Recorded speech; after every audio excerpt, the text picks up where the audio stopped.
What happened to the cast of Expedition X is something nobody saw coming. Jessica Chobot, Phil Torres, and the rest of the team built one of the most daring paranormal investigation franchises on television, chasing the unknown across the world. But behind the cameras, things were falling apart in ways that shocked even their most devoted fans. Before this video is over, you will not believe what happened to Josh Gates. Stay with us. The full story starts right now. Expedition X was not supposed to be just another paranormal show. When it first premiered on Discovery Plus, it felt like something the genre had been waiting years for. A series that combined genuine scientific investigation with the kind of atmosphere and tension that made viewers feel like something real was at stake every single episode. Jessica Chobot and Phil Torres were not ghost hunters in the traditional sense. They were investigators in the truest meaning of the word, traveling to some of the most remote and dangerous locations on the planet in pursuit of answers that most television producers would not have had the courage to chase. The show built a devoted audience quickly, and for good reason. Every investigation felt like it mattered. Every piece of evidence felt like it had been earned rather than staged. Fans who had grown tired of the manufactured drama and scripted reactions that dominated the paranormal space found something in Expedition X that felt genuinely different. This was a show that respected its audience enough to take the mystery seriously. It did not insult viewers with fake jump scares and convenient technical malfunctions designed to fill runtime. It went to the locations, it did the actual work, and it let the evidence speak for itself without dressing it up in artificial tension that the genre had become addicted to. The cast had real chemistry, real curiosity, and a willingness to be genuinely uncomfortable in pursuit of something that might actually change the way people thought about the unexplained. Seasons came and went, and the fan base only grew more devoted. Episode after episode, viewers tuned in not just for the atmosphere, but for the sense that they were watching people who actually believed in what they were doing. That belief was contagious in a way that cannot be manufactured. And then, without warning, without explanation, and without anything resembling a proper goodbye, it was gone. The social media accounts went quiet mid-cycle. The network released no statement of any real substance to the audience that had given the show years of their loyalty. Fans who had been following the series since its earliest episodes were left refreshing pages, checking schedules, and finding nothing but silence where something they loved used to live. The comment sections filled rapidly with confusion, concern, and the particular grief that comes when something disappears before it has been given a proper ending. What most of those fans did not know at the time was that the disappearance of the show was not even close to the strangest or most troubling part of this story. The strangest part was what had already been happening to the people in front of those cameras long before the show went quiet. The truth about what this cast endured is something the network never wanted discussed, and it starts with one name. What Jessica Chobot has been living through while the world was not paying attention will change the way you see everything about this series. Her story is next. Jessica Chobot built one of the most distinctive careers in entertainment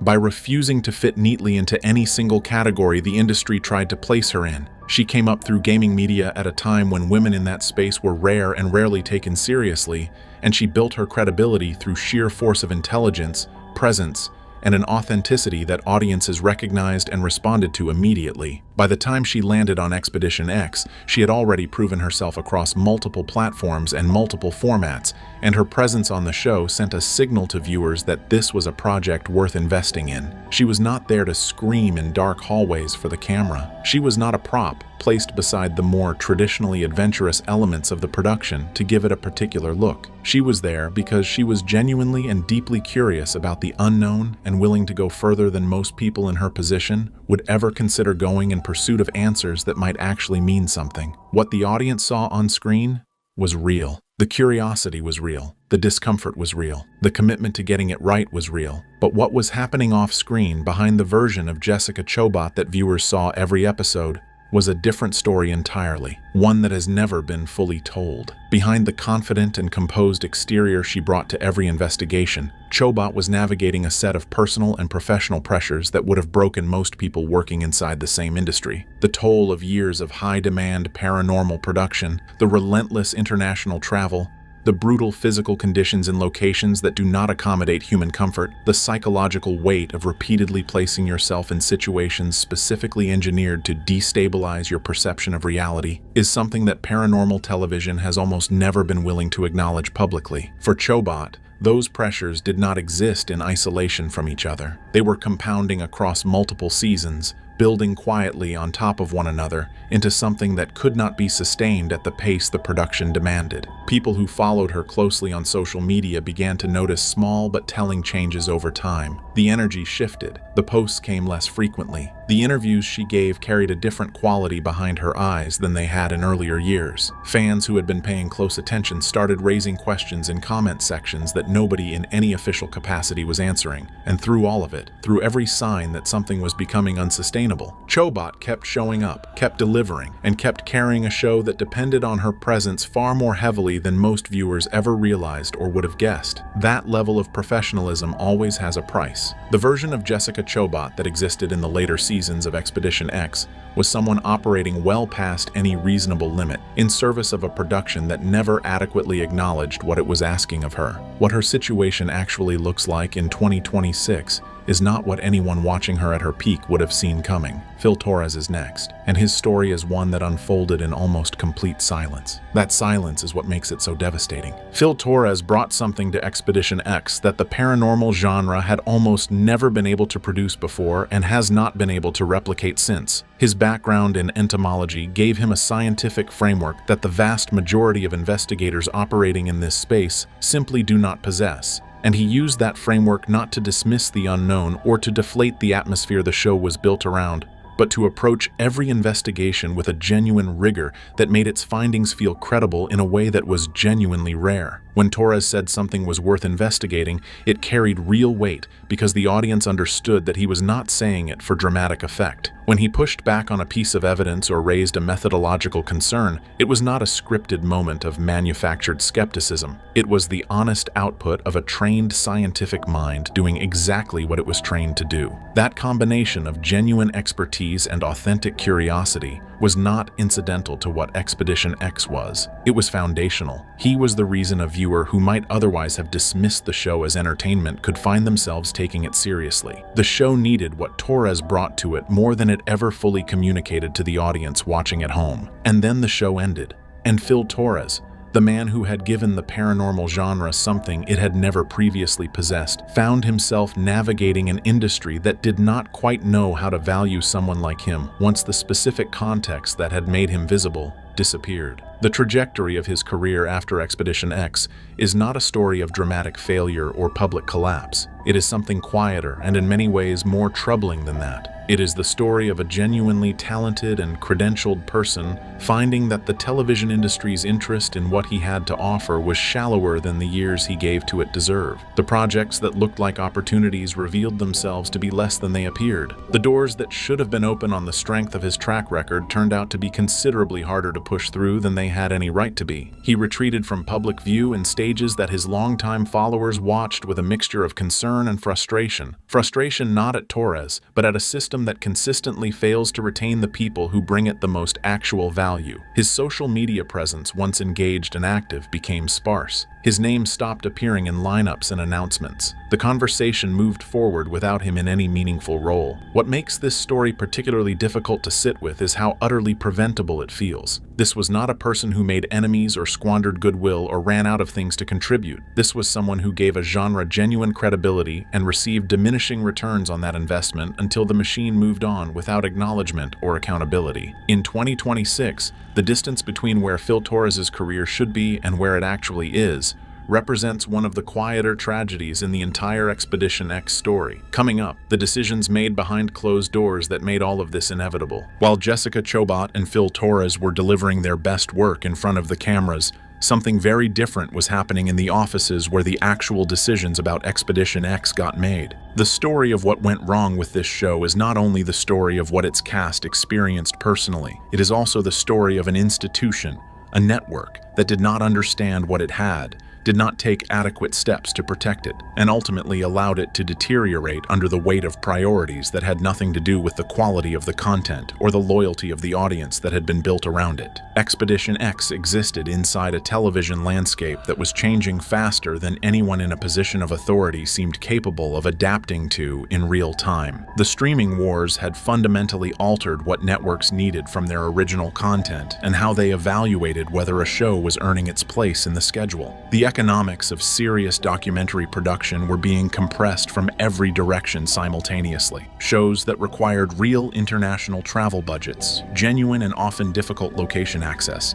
and the kind of specialized expert personnel that Torres represented were becoming increasingly difficult to justify on spreadsheets that were being recalibrated to reward cheap production and guaranteed viral engagement over substance, craft, and the slow accumulation of a deeply loyal audience. The people making those spreadsheet decisions were not spending time in the comment sections where fans were declaring their commitment to the show. They were not reading the forums where viewers were dissecting every episode with genuine investment. They were looking at numbers in isolation and making projections that failed to account for the kind of long-building audience devotion that Expedition X had quietly earned season after season. The result of those projections was a series of decisions that the cast felt in their work before they understood what was causing the shift. Production timelines tightened without explanation. Resources that had previously been available were quietly reduced. Episodes that deserved the space and the budget to be executed properly were compressed into formats that could not contain what they were supposed to deliver. Investigations that warranted real follow-up were closed out before meaningful conclusions could be reached. The audience sensed the change, even without being able to name it precisely. The show that appeared in its later seasons carried a different texture than the one they had fallen in love with, not because the cast had stopped caring, but because the infrastructure behind them had been systematically reduced in ways they had no control over and no platform to address publicly. Through all of it,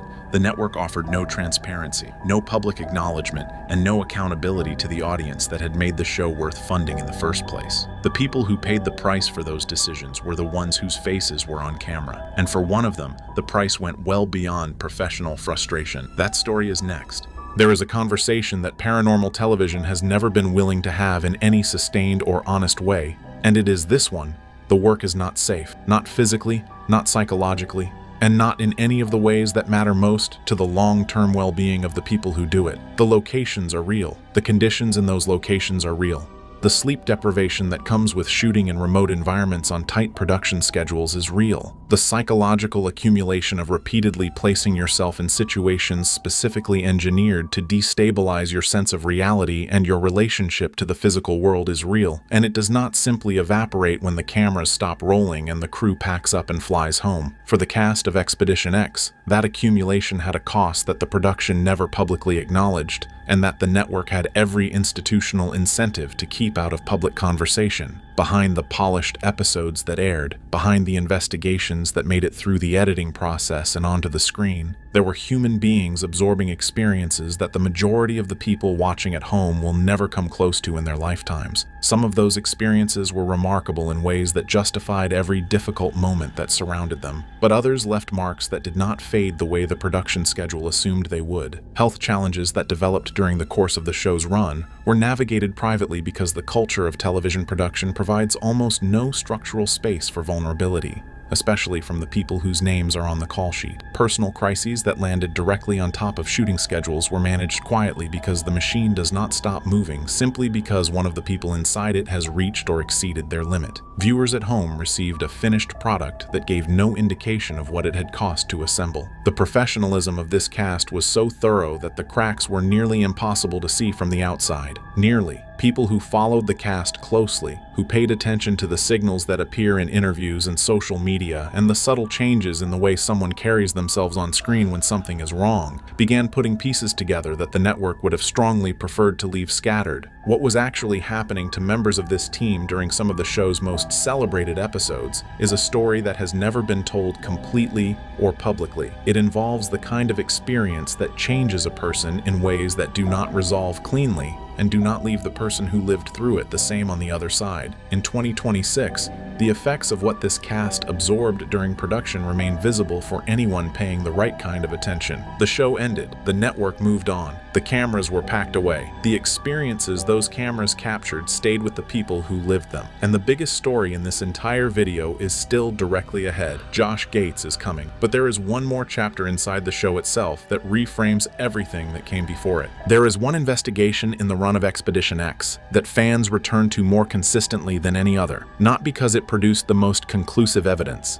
not because it generated the most dramatic footage or the most talked about moment in the show's history, but because in retrospect, Knowing everything that has since become clear about the condition of the show and the state of the people making it, that episode takes on a meaning that nobody watching at the time could have anticipated or understood. It aired during what appeared on the surface to be one of the show's more stable and confident stretches. The production value was high. The location was genuinely compelling in the way that the best Expedition X episodes always were. Chobot and Torres were performing at a level that reminded even casual viewers exactly why they had connected with this show in the first place. What the audience watching at home did not know was that the people delivering that performance were doing so under conditions behind the scenes that had no business existing in the form they existed in. The tension that reads on screen as the natural intensity of a genuine investigation was absolutely real, but not entirely for the reasons that the editing constructed around it. There were unresolved conflicts happening during that production that never surfaced in any public way.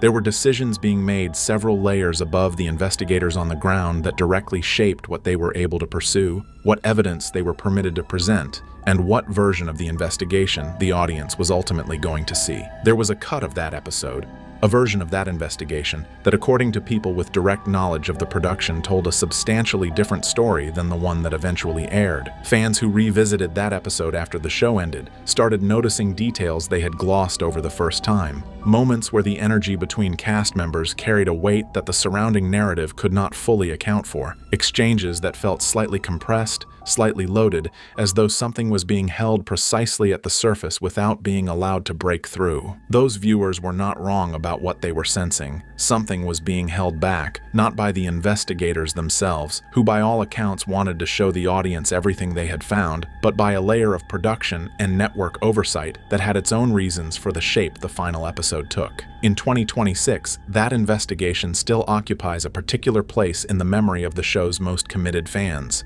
Not as a triumph, and not as a failure either, but as a document of what the show was capable of producing even when the conditions surrounding it were working against it. The cast gave everything to that location. What they received in return was considerably less than what they had put in. That imbalance defined the final chapter of Expedition X more than anything else, and it led directly to what came next for the people who had carried it. When Expedition X went quiet, so did the people who made it.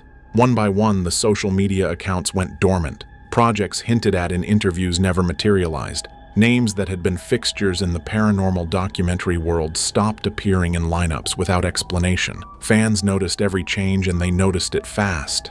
Comment sections on archived episodes filled with questions nobody was answering. Reddit threads became places where devoted viewers pieced together fragments. A liked post here, a missing update there, trying to understand what had happened to a cast they had followed for years. In 2026, some have found new footing in adjacent spaces, some are still searching for it, and some have gone so completely quiet that the silence itself has become the story. The full picture of where this cast landed has never been placed in front of the people who care most. Until this video, Josh Gates is next, and his story is what this entire video has been building toward. The final episodes of Expedition X aired without any acknowledgement that they were final. No conclusion was built with the awareness that a conclusion was coming. No moment existed where the show honored the audience that had given it years of loyalty with anything resembling a proper goodbye. It simply stopped. The silence deepened and became permanent without ever being officially declared. Fans organized petitions, flooded network inboxes, shared clips from favorite episodes like eulogies. None of it produced a real response. The network said nothing of substance. The show that spent its entire run chasing answers in the dark ended exactly the same way, without resolution and without the honesty its audience had earned.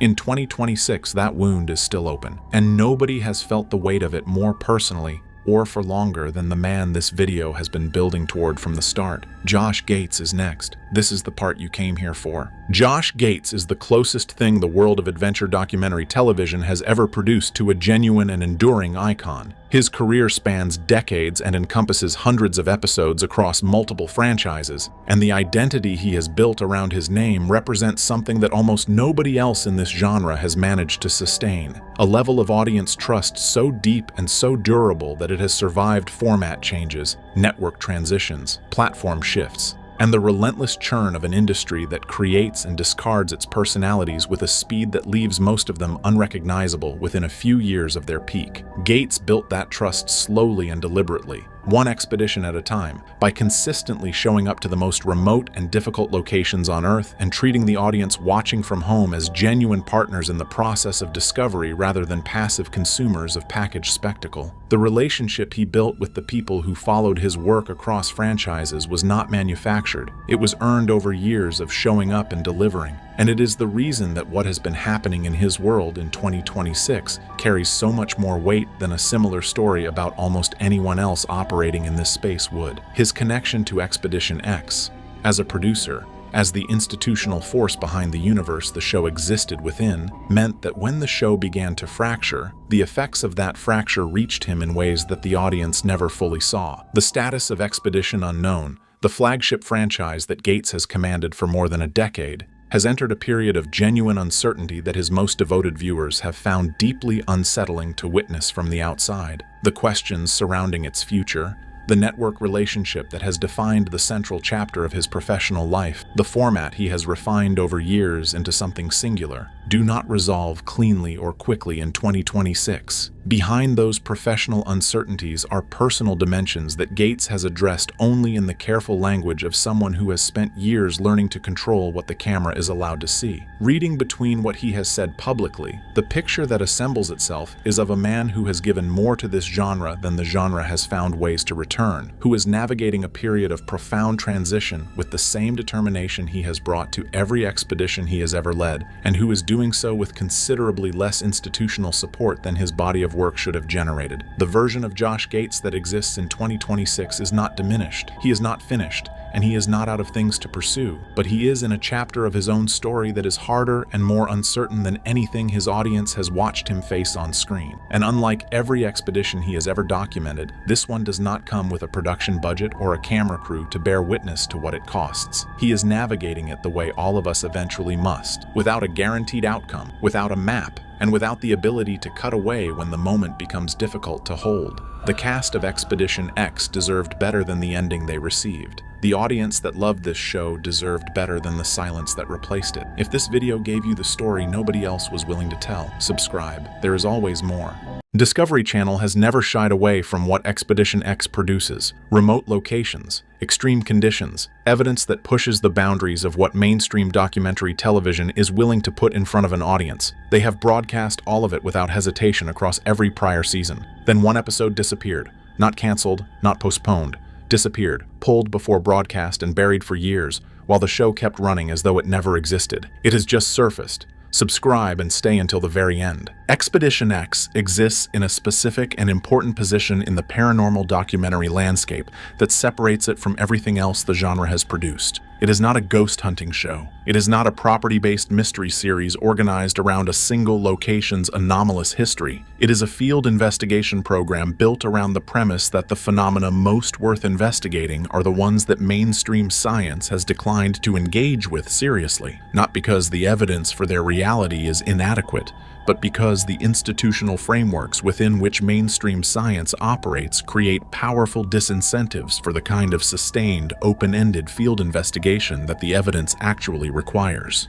Torres and Jessica Chobot have built their respective contributions to the show on foundations whose credibility is independent of the paranormal television format. Torres brings the methodological training of a working field scientist whose prior research career in tropical biology gave him the framework to distinguish genuine biological anomalies from misidentification, and whose willingness to apply that framework honestly, including to findings whose honest application produces conclusions that his scientific background did not prepare him to reach, gives the show's positive findings a weight that a credulous presenter's enthusiasm cannot claim. Chobot brings the investigative instincts of a journalist and media professional whose sustained engagement with the communities and the witnesses who populate the paranormal investigation landscape has given her an understanding of how genuine encounter testimony differs from the culturally shaped accounts that the skeptical literature literature uses to dismiss witness evidence as a category. Together, they have taken the show into environments and investigated phenomena that the mainstream media and the mainstream scientific community have consistently avoided, not because those environments and phenomena do not produce evidence, but because the evidence they produce is of a character that the institutional frameworks of the mainstream cannot receive without consequences those institutions are not willing to accept. The banned episode is the most direct documentation of what happens when an investigation goes further than any institutional framework can contain. It is what the show has always been building toward, and what Discovery Channel determined upon reviewing its footage that the audience could not be shown.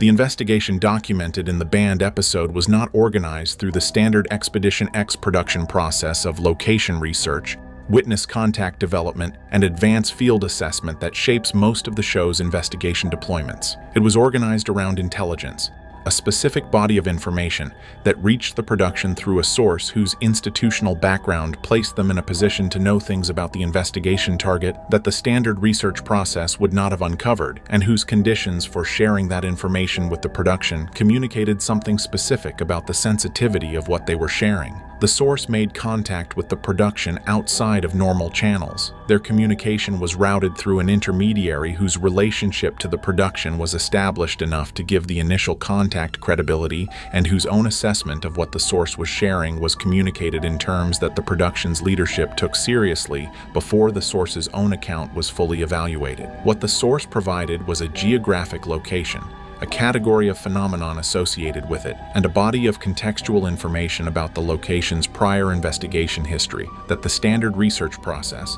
FOIA requests, academic literature review, witness database searches, would not have produced. The contextual information was significant in a way that the standard research process's outputs are not typically significant for Expedition X. It described prior investigation of the location by parties whose institutional affiliations the source referenced without fully naming, affiliations whose character the production's leadership assessed as governmental rather than academic or journalistic, prior investigation by institutional parties whose findings had not entered any public record, prior investigation that had apparently produced findings significant enough that the source's decision to share the location with a television production was described by the intermediary as representing a considered judgment that the information needed to reach a public audience regardless of the institutional preferences that had kept it out of the public record until that point. Torres and Chobot were briefed on the full source communication before the decision to deploy was made. Their individual responses to the briefing have been described in accounts of the production's internal communications during the planning phase as consistent with what people who have spent careers investigating the edges of the known world produce. When they encounter something that suggests the edges are closer to the center than they had previously understood, they decided to go. What they found when they got there is what Discovery Channel has spent years making sure nobody saw. The location investigated in the banned episode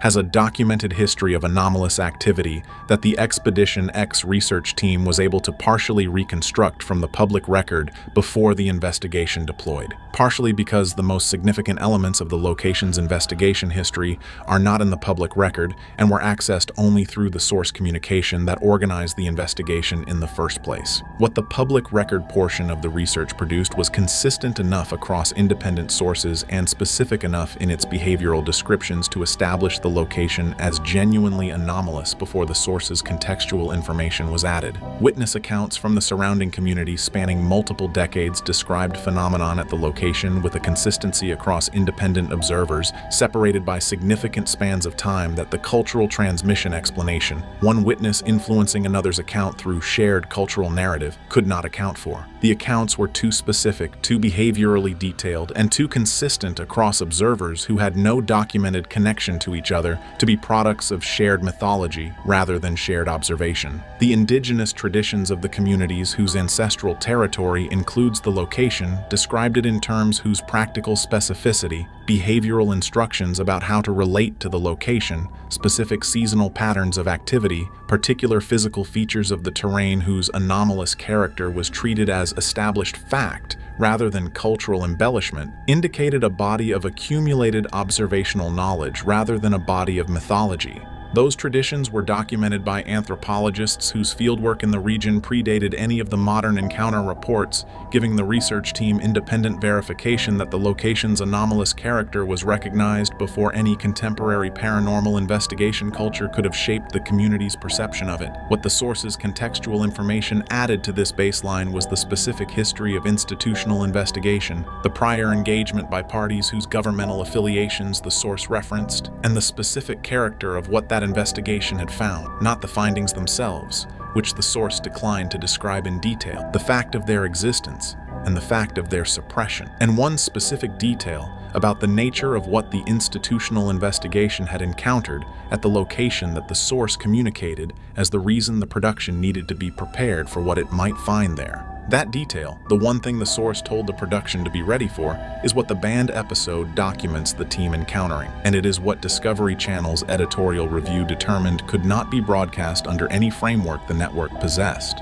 The Expedition X team arrived at the investigation location with a preparation level that Torres has described in the limited indirect references to the investigation available outside the production's internal record as the most extensive the show had ever brought to a single deployment, not in terms of equipment. The standard Expedition X investigative toolkit was deployed without significant modification from prior investigation configurations. In terms of personal preparation, in terms of the specific investment both Torres and Chobot had made in understanding what the location's prior history suggested about what the investigation might encounter, and in ensuring that their own frameworks, Torres's scientific methodology, Chobot's investigative approach to witness engagement and community relationship were calibrated to the specific demands the location's character appeared to make. Torres's pre-deployment research into the location's contextual history produced in him a quality of focused attention that the show's prior investigation deployments had not required in quite the same way. The prior Expedition X investigations had always asked him to bring his scientific framework to bear on phenomena whose character was established enough in the prior evidence record that his framework had a specific application: biological analysis of cryptid encounter evidence, physical analysis of structural anomalies, environmental analysis of atmospheric or geological explanations for reported phenomenon. The banned episode location asked him to bring his scientific framework to bear on something whose character the prior evidence record had established was outside the range that the framework was designed to address. That demand, the demand to apply rigorous scientific methodology to a phenomenon whose character appeared to exceed the methodology's explanatory reach, is the specific professional challenge that the banned episode investigation represented for Torres, and that accounts for the quality of his engagement with it that the people who have reviewed the episode's footage have described with consistency. He did not respond to that challenge by softening his methodology. He applied it with the full rigor his training had produced. What the rigor produced in the specific conditions the location created is what makes the banned episode significant in a way that prior Expedition X investigations, extraordinary as many of them were, did not achieve. The methodology met the phenomenon at full strength, and the phenomenon exceeded the methodology in a way that the cameras documented completely. The investigation's first active session produced evidence across multiple independent categories that the Expedition X team documented with the systematic rigor that Torres's scientific framework demanded, and whose combined significance the team processed in real time, with the quality of controlled professional attention that their individual expertise and their collective field experience had developed. The environmental baseline established during the investigation's opening phase identified characteristics of the location's physical environment that departed from the reference data the team had prepared from the available geological and atmospheric literature for the region. The electromagnetic field readings across the location showed a pattern of elevation whose geographic distribution corresponded to specific features of the terrain that the prior witness accounts had consistently identified as the focal points of the location's most intense reported activity, a correspondence that established a connection between the historically active zones and a measurable physical characteristic of those zones that the team's instruments could track independently of the witness testimony. The acoustic monitoring produced the first anomalous finding of the active investigation phase within the opening hours of the session. recordings in the infrasound frequency range whose structural characteristics the team's audio specialist identified as organized rather than random. Organized infrasound is not impossible in natural environments. The specific organization of what the location's acoustic monitoring produced, the internal patterning, the temporal structure, and the specific relationship between the infrasound recordings and the locations of maximum electromagnetic field elevation, was not consistent with any natural source the team's analysis identified. The biological evidence documented during the first phase is the category whose implications Torres has been most careful about in the indirect references to the investigation that have been available outside the production record. Physical trace evidence at specific locations within the investigation area, whose forensic characteristics the team documented in place before any collection was attempted, characteristics that Torres assessed in real time with the methodological standard his field biology background demanded, placed the evidence outside the range of any known species in the regional biological record, not close to the boundary of that range, outside it in a manner whose clarity his professional assessment did not qualify with uncertainty. What produced that evidence was at the location when the team arrived. The first phase established that. What the second phase established was something whose documentation is what the banned episode contains, and whose contents Discovery Channel determined the audience could not be shown. The specific sequence of events during the investigation's second phase that produced the footage Discovery Channel reviewed and removed from every accessible production archive is the centerpiece of what the banned episode contains and the element of the surfaced footage that has been described by the people who have reviewed it with a consistency whose specific character communicates more about what the footage shows than any direct description the review subjects have been willing to provide. The sequence begins with a change in the investigation's environmental monitoring data that the team detected in real time during the second active session, a change that Torres' scientific framework identified immediately as significant, and that Chobot's investigative instinct registered simultaneously in the behavioral shift it produced in the location's surrounding environment. The electromagnetic field readings across the monitoring network underwent a reorganization whose speed and whose geographic pattern the team's technical specialist characterized in the session's real-time communication record as unlike anything in the prior investigation's baseline data or in the reference literature for comparable environmental monitoring scenarios. The infrasound monitoring registered a simultaneous transition whose character, the shift from the organized but relatively stable pattern the first phase had established to something whose internal structure the audio specialist described as directional, indicated a change in the source of what the acoustic monitoring had been tracking. Something had moved, not in the sense of an animal changing position within a territory, in the sense of whatever had been generating the organized infrasound signal relocating from wherever it had been generating it to somewhere closer to the investigation team's position. The cameras documented what followed. Every unit running during the second phase captured the relevant sequence from independent angles whose overlapping coverage eliminates the single camera artifact explanation that the skeptical literature applies to anomalous footage whose content a single camera might be credited with misrepresenting. What the overlapping coverage of multiple independent cameras documented in the relevant sequence is what the review of the surfaced footage has produced consistent descriptions of, consistent not in their specific visual detail, which the review subjects have declined to provide, but in their characterization of the sequence's evidential quality. It is unambiguous. It does not require expert commentary to establish its significance. It does not benefit from production enhancement to communicate what it shows.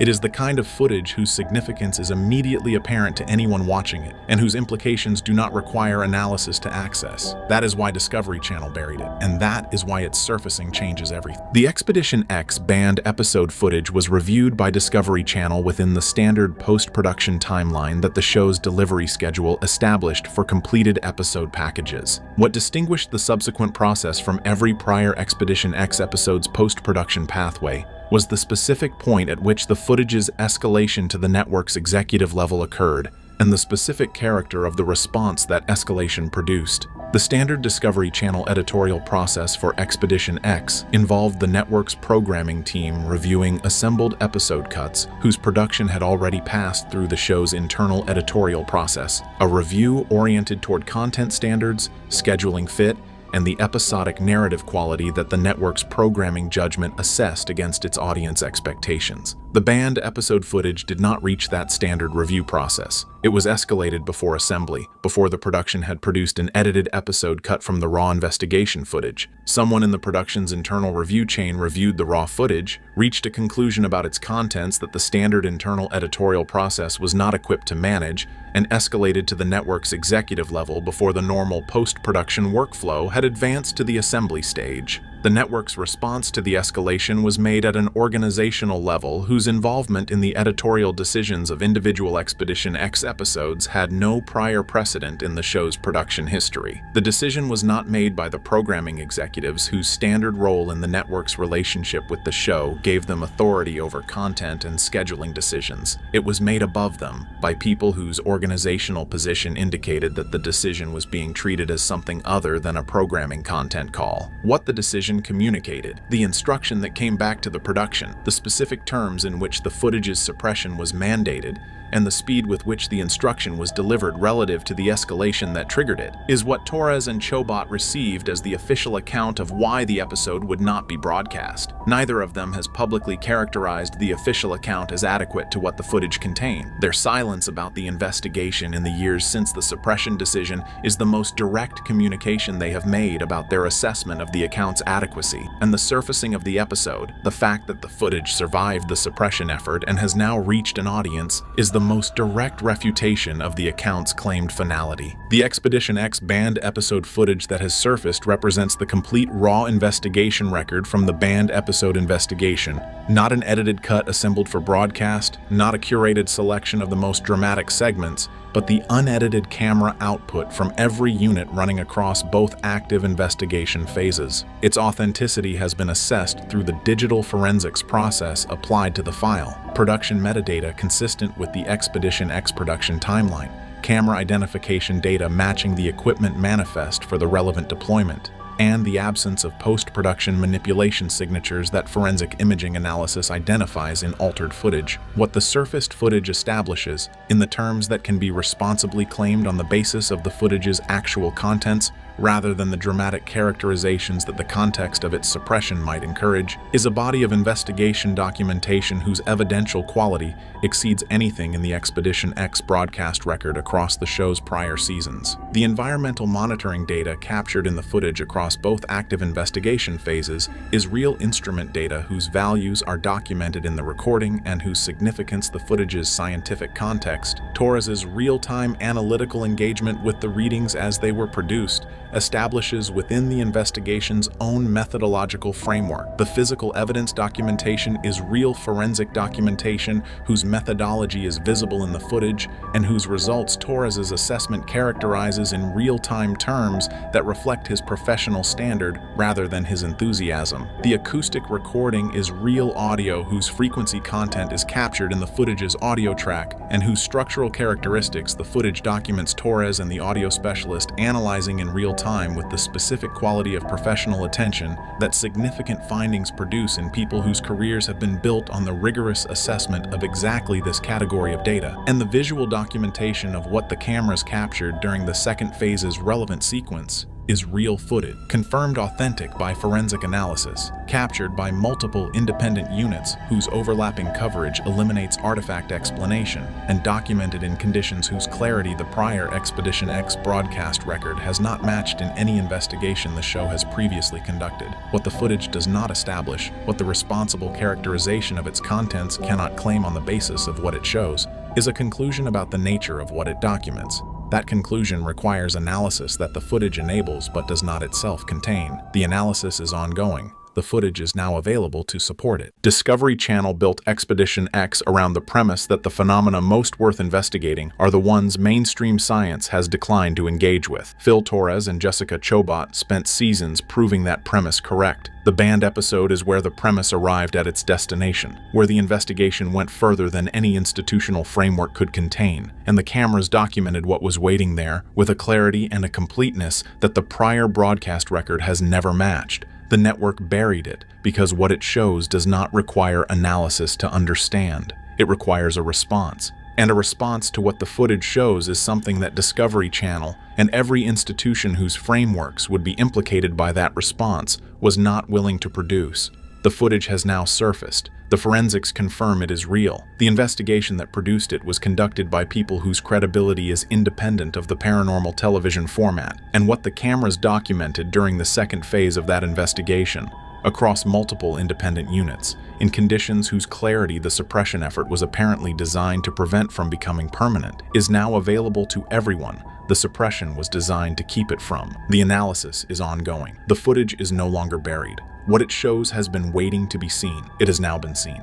Josh Gates has built an empire in paranormal television. From Destination Truth to Expedition Unknown to Expedition X, he's become one of the most recognizable faces in adventure programming. But something has been happening behind the scenes that fans are just now starting to piece together. Cryptic social media posts, canceled appearances, and unusual silence from the usually charismatic host have sparked concern across the paranormal community. Industry insiders are whispering about major changes at Discovery Plus, and Josh's name keeps coming up in those conversations. What he's about to announce will change everything, not just for Expedition X, but for the entire landscape of paranormal television. Before we dive in, make sure you're subscribed because this story is developing rapidly and you won't want to miss what happens next. This is the news Josh Gates is breaking. The first warning sign came in late October when Josh Gates abruptly canceled his scheduled appearance at Paracon in Portland. Fans who had paid premium prices for meet and greets received generic apology emails citing unforeseen scheduling conflicts. This was unusual for Josh, who has built his reputation on being accessible and appreciative of his fan base. Then came the social media silence. Josh, who typically posts multiple times weekly with behind-the-scenes content and location updates, went dark for nearly 3 weeks. When he finally resurfaced, the posts felt different. Carefully curated promotional material with none of his signature humor or personal touch. Longtime followers noticed immediately. Reddit threads exploded with speculation. "Where's the real Josh?" one fan asked. His Instagram stories, usually filled with travel adventures and dad jokes, became sporadic and oddly formal. Industry insiders began sharing whispers at conventions and on private message boards. A production assistant who worked on Expedition Unknown posted cryptically about massive changes coming, before quickly deleting the tweet. Camera operators and location scouts started updating their LinkedIn profiles, a telltale sign that crew members were preparing for career transitions. Josh's usually active engagement with fans on Twitter stopped entirely. No responses to questions, no retweets of fan art, no interaction whatsoever. Even his traditional birthday post thanking fans came weeks late and felt rushed. Most tellingly, promotional interviews for the new Expedition X season featured Phil Torres alone, with Josh appearing only via pre-recorded segments. Something was clearly wrong, and the paranormal community was about to discover just how deep this went. Anyone who has watched Expedition X from the beginning knows the chemistry between Josh Gates and Phil Torres was the show's foundation. Their banter, mutual respect, and complementary skills made every investigation feel authentic and engaging. But careful viewers noticed a shift during Season 4. The playful back and forth became forced. Moments that should have sparked excitement felt awkward and rehearsed. In the Mothman episode, there's a notable scene where Phil makes a discovery and turns to share it with Josh, only to find him distracted and checking his phone. The camera lingers for an uncomfortable beat before cutting away. That wasn't scripted. Production sources reveal that filming schedules became increasingly chaotic. Josh would arrive late to locations, sometimes missing entire investigation setups that Phil had spent hours preparing. What used to be collaborative planning sessions became Phil working with producers while Josh participated via video calls. The Romania investigation that was supposed to film in August got pushed to October, then November, with multiple date changes that created logistical nightmares for the entire crew. On-set tension became palpable. Crew members reported overhearing heated discussions about creative direction and time commitments. Josh wanted to scale back Expedition X filming to focus on other projects. Phil, who had built his career around the show, pushed back hard. Their professional relationship, once genuine friendship, became strictly business. Watch the Season 4 finale closely. During the final group discussion, Josh and Phil barely make eye contact. Their body language speaks volumes. Turned slightly away from each other, forced smiles, scripted dialogue that lacks their usual spontaneity. One crew member described the atmosphere as watching a marriage fall apart in real time. The show continued, but the magic was dying. and both men knew it. To understand Josh's decision, you need to understand the chaos happening at Discovery Plus. The 2022 merger between Discovery and Warner Bros. Created Warner Bros. Discovery, a massive media conglomerate with redundant programming and bloated budgets. CEO David Zaslav immediately began slashing costs. HBO Max originals were canceled mid-production. Discovery Plus shows saw budget cuts of 30 to 40%. Paranormal programming took some of the hardest hits. Ghost Adventures survived due to Zach Bagans' lower production costs and loyal fan base, but premium shows like Expedition Unknown faced serious scrutiny. Josh Gates wasn't just the star of multiple shows. He was an executive producer with significant creative control and a substantial salary. Industry sources estimate his total compensation package exceeded $2 million annually when factoring in producing fees, appearance payments, and profit participation. That made him a prime target during restructuring. Discovery executives wanted to renegotiate, offering contract extensions with reduced budgets, smaller crews, and less creative freedom. For Josh, who had spent years building his production infrastructure and creative vision, this was unacceptable. Meanwhile, streaming platforms like Netflix, Amazon Prime, and Apple TV Plus were aggressively pursuing established talent with creator-owned deals. Josh watched friends and colleagues jump ship for independent projects with full creative control and back-end participation. The writing was on the wall. Traditional cable networks were dying, and streaming was the future. But Discovery wasn't going down without a fight. Contract negotiations became contentious. Lawyers got involved. Non-compete clauses were scrutinized. Josh found himself trapped between loyalty to a network that launched his career and the opportunity to build something entirely his own in the new media landscape. Here's what Josh Gates has actually been working on while the paranormal community speculated about his absence. Multiple sources confirm he's been in deep negotiations with Amazon Prime Video for a multi-year, creator-owned production deal worth an estimated $15 million. This isn't just another hosting gig. Josh is launching Gates Entertainment Group, an independent production company with full ownership of all intellectual property. The flagship project is a global adventure series tentatively titled Uncharted that combines elements of Expedition Unknown with high-budget documentary filmmaking on par with Planet Earth or Our Planet. We're talking cinematic drone footage, weeks-long expeditions instead of rushed 3-day shoots, and access to locations that Discovery's budget could never accommodate. Josh has been assembling a dream team: Oscar-nominated cinematographers, award-winning editors, and top-tier sound designers. He's poached key crew members from his Discovery shows, offering equity stakes in the production company rather than just salaries. This is a complete reimagining of adventure television. Episodes will run 60 to 90 minutes instead of the 42-minute cable format that requires constant commercial breaks and manufactured cliffhangers.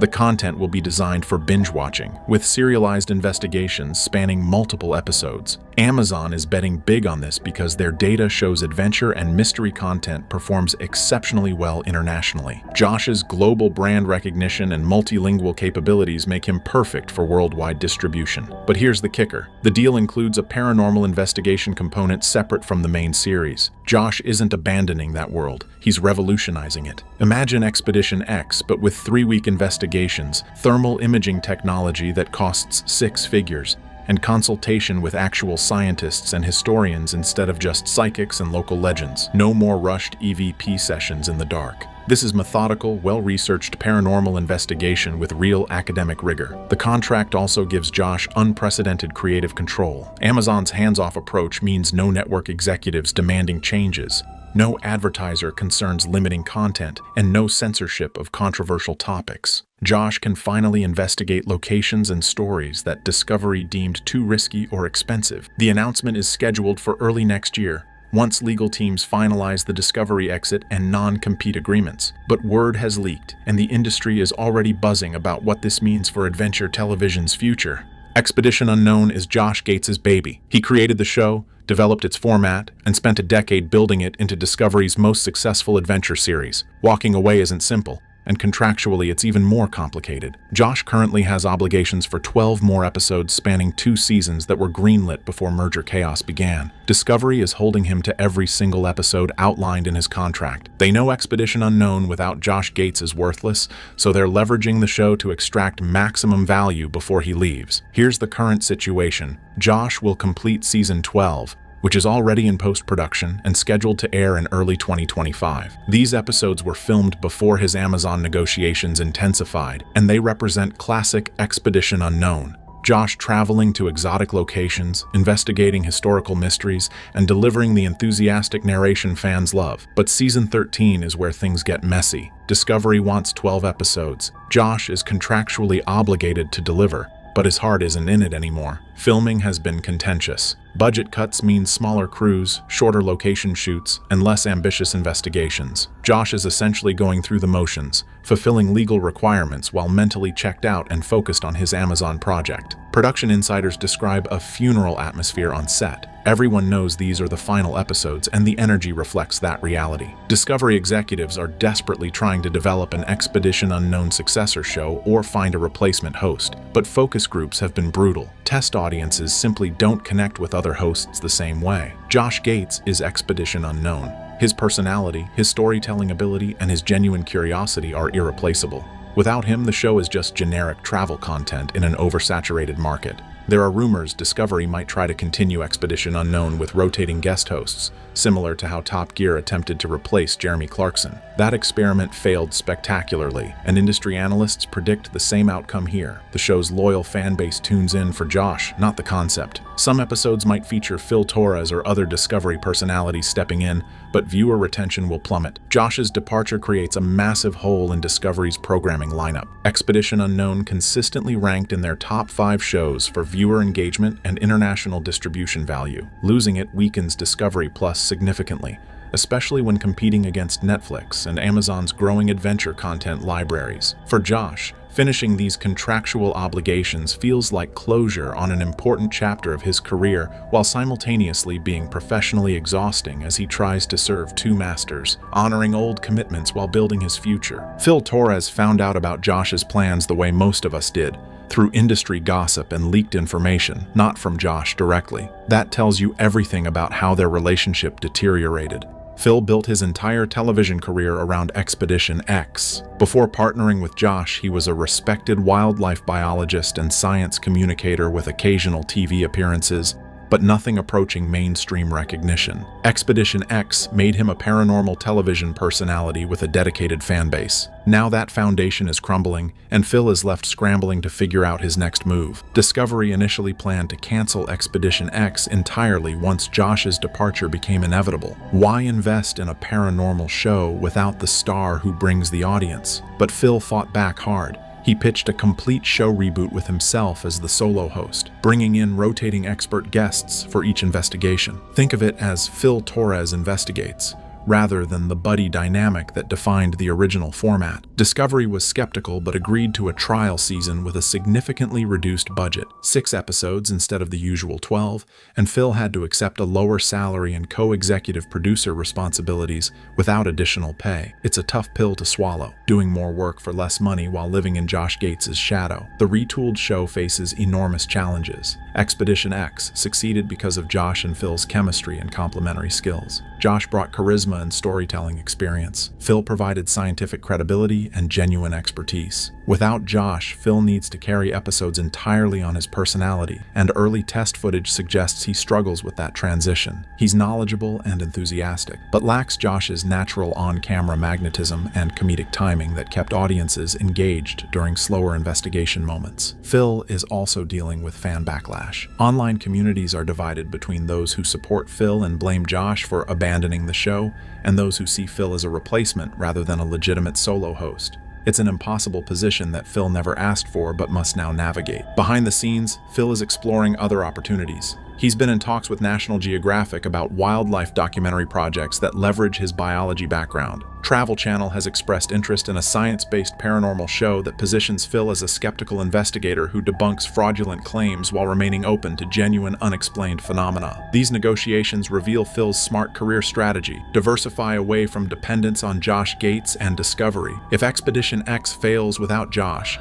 Phil needs alternatives lined up. Meanwhile, The awkwardness between Phil and Josh is palpable at industry events. They maintain professional courtesy but avoid genuine interaction, a sad ending to what once seemed like authentic friendship built through shared adventures investigating the unknown together. When news of Josh's departure leaked, the paranormal television community erupted with opinions, and they weren't all supportive. Zach Bagans was among the first to respond, posting a cryptic Instagram story that read, "Real investigators stay loyal to the craft, not the paycheck." While he never mentioned Josh by name, everyone understood the implication. Zach has built Ghost Adventures by staying with Travel Channel for over 15 years, and he clearly sees Josh's move as mercenary behavior that prioritizes business over passion. The two have always had a complicated relationship, mutual respect mixed with professional rivalry and fundamentally different approaches to investigation. Amy Bruni and Adam Berry from Kindred Spirits took a more diplomatic stance, wishing Josh well while emphasizing their commitment to Travel Channel and Warner Bros. Discovery.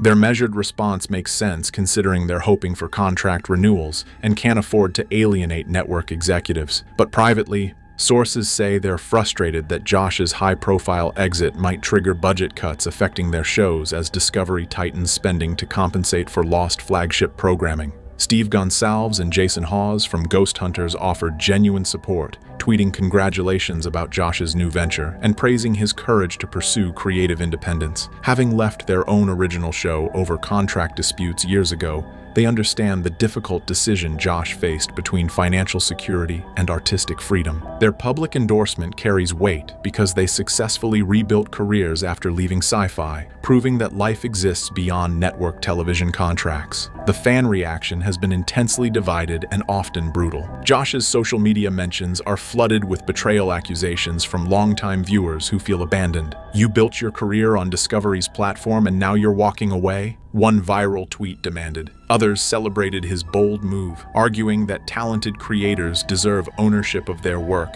and shouldn't be trapped by corporate contracts that limit their potential. Reddit became a battlefield of competing Josh Gates megathreads, analyzing every aspect of the situation. YouTube paranormal channels cranked out reaction videos with clickbait titles ranging from "Josh Gates destroys his legacy" to "Josh Gates makes genius business move." Everyone had an opinion, and most weren't shy about sharing it. The controversy extended beyond paranormal circles into broader entertainment industry discussions about streaming disruption, creator rights, and the collapse of traditional cable television models. Trade publications like Variety and Hollywood Reporter ran features positioning Josh's departure as symptomatic of larger industry shifts, where established talent increasingly rejects network deals for streaming independence and intellectual property ownership that builds long-term wealth rather than just collecting paychecks. The leaked details about Josh's Amazon project paint a picture of something genuinely revolutionary in adventure television. Uncharted will operate on a budget reportedly exceeding $2 million per episode, nearly 5 times what Discovery allocated for Expedition Unknown's final seasons. That money translates into production quality that rivals theatrical documentaries rather than cable reality programming. We're talking red digital cinema cameras capturing in 8K resolution, professional drone operators shooting cinematic establishing shots, and color grading that makes every frame look like National Geographic photography. Josh has partnered with several A-list production talents who bring serious credibility. James Cameron's documentary team is consulting on underwater expedition episodes. Werner Herzog's longtime cinematographer is attached as director of photography for select investigations. The audio design team won an Emmy for their work on Planet Earth 2. This isn't television talent. These are film industry professionals who typically work on projects that premiere at Sundance and Tribeca, not shows that stream on demand. The format itself breaks from traditional adventure television structure. Instead of standalone 42-minute episodes, Uncharted will feature serialized arcs spanning 4 to 6 episodes per investigation. Imagine spending an entire month in Papua New Guinea researching cargo cult origins, with episodes that build on previous discoveries, rather than resetting each week. This allows for genuine depth and complexity impossible in Discovery's commercial break-friendly format that demands manufactured suspense every 8 minutes. Investigations will incorporate serious academic research. Josh is partnering with universities and research institutions, bringing actual archaeologists, anthropologists, and historians on expeditions, instead of just local guides and enthusiastic amateurs. The show will present multiple perspectives on mysteries, acknowledging uncertainty rather than forcing definitive conclusions for narrative satisfaction. This represents a more intellectually honest approach to mystery investigation that respects audience intelligence. The paranormal component operates under similar principles. Rather than rushing through locations collecting questionable EVP recordings, investigations will span weeks using state-of-the-art equipment. Thermal imaging arrays costing hundreds of thousands of dollars, seismographic monitoring to distinguish paranormal claims from environmental factors, consultation with physicists about electromagnetic phenomena before jumping to supernatural conclusions. Josh wants to bring scientific rigor to paranormal investigation while remaining open to genuinely unexplained occurrences. Amazon's global distribution strategy means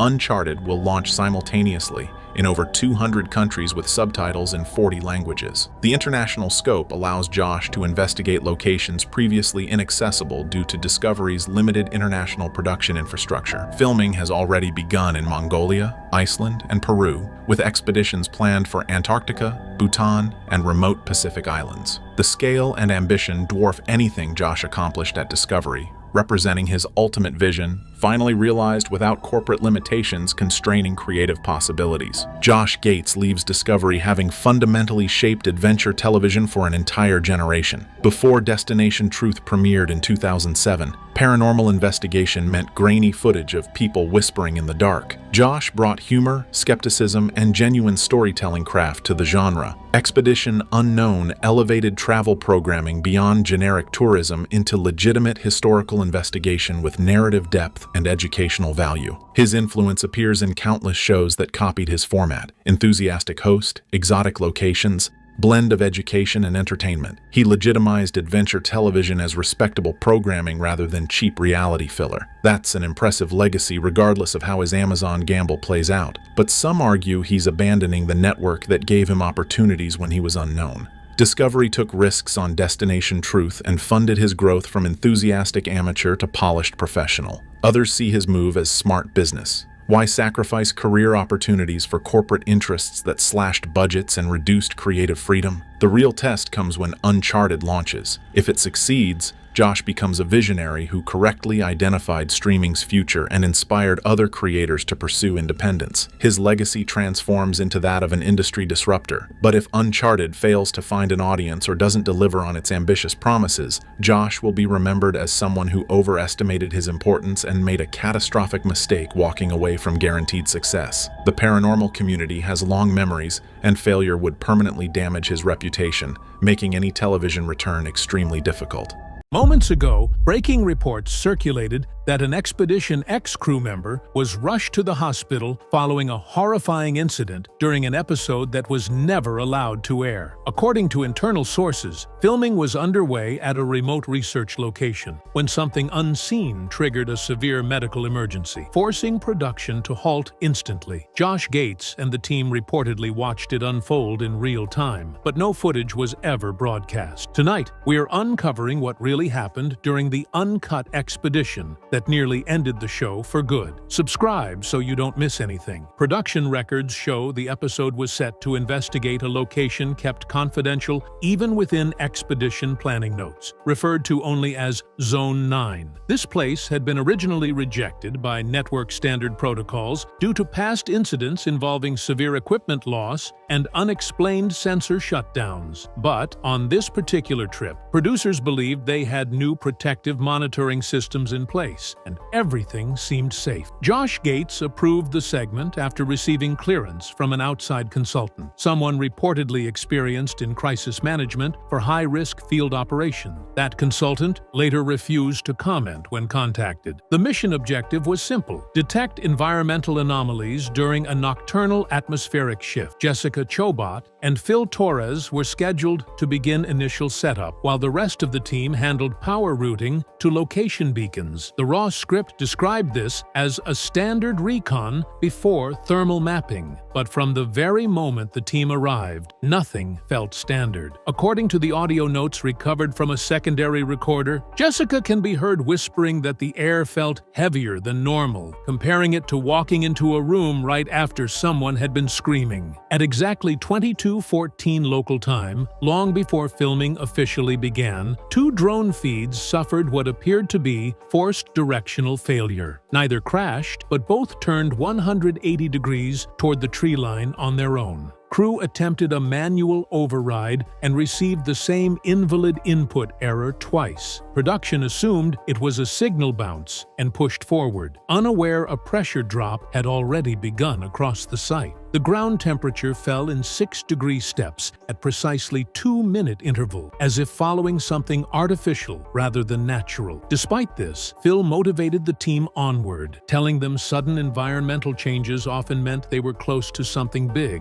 Those words are now chilling in hindsight, because within the next 40 minutes, the team would realize this was not the start of a discovery. This was the start of something trying to discover them. What makes this incident stand out compared to other Expedition X investigations isn't just what happened, it's how quickly the situation derailed, while still appearing completely calm to the naked eye. At 22:37, Jessica and Phil conducted a basic area sweep with thermal imaging. According to the pre-release field notes, heat signatures were normal. No animals nearby, no heat leaks from underground, and no visible structures other than the mobile base tent. Yet, the audio capture shows Jessica pausing mid-sentence and asking, "Are you hearing that? Because I don't know what I'm hearing." The sound logs reveal nothing abnormal. Her microphone didn't pick anything up. Seconds later, a motion alert triggered on camera 3 near the tree line, positioned roughly 20 yards from the monitoring tent. The recorded visual showed branches bending as if something large passed through. But the thermal overlay indicated no biological heat source, meaning whatever disturbed the vegetation had no identifiable body temperature. Phil initially wrote it off as air pressure change, citing that wind speeds had climbed. But that explanation quickly fell apart when a simultaneous sensor spike registered on the opposite side of the clearing, far from any wind exposure. Then the team noticed something no one could immediately explain. The live biometrics feed from one crew member showed an abrupt heart rate acceleration, jumping from 72 to 121 in under 3 seconds, despite him standing still and showing no outward signs of panic. He later claimed he felt like someone was standing directly behind him, breathing. In post-analysis, that same biometric feed displayed duplicate timestamps, identical minute and second entries with different heart rate values, an impossible data anomaly, suggesting the equipment was either malfunctioning or that environmental interference affected time tracking. The crew laughed it off at the moment, unaware that this was the first clear sign the expedition would not just fail, it would leave someone seriously injured before sunrise. The turning point came at 23:04.